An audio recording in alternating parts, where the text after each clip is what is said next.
యానం సమీపంలో ONGC pipe line నుంచి gas leak కావడంతో గోదావరి నదిలో చమురు తెట్టు కొట్టుకొచ్చింది.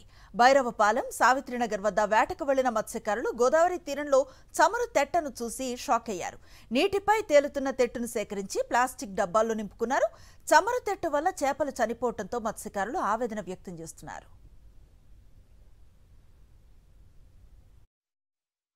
మంటలు వచ్చేసి ప్రజలు చాలా భయాందోళన పడ్డారు. మరి దీనివల్ల ఉదయానికల్లా మరి చూస్తే ఈ చేపలు చచ్చిపోవడం, వెళ్ళిపోవడం మరి మా గ్రామానికి, మా గ్రామ ప్రజలందరూ కూడా ఈ సంపద ఎలా చచ్చిపోయి వెళ్ళిపోవడం చాలా తీవ్ర నష్టం కలుగుతుంది. మరి మంటలు వచ్చేసి ప్రజలు చాలా భయాందోళన పడ్డారు. మరి దీనివల్ల ఉదయానికల్లా మరి చూస్తే ఈ చేపలు చచ్చిపోవడం, వెళ్ళిపోవడం మరి మా గ్రామానికి, మా గ్రామ ప్రజలందరూ కూడా ఈ సంపద ఎలా చచ్చిపోయి వెళ్ళిపోవడం చాలా తీవ్ర నష్టం కలుగుతుంది. మరి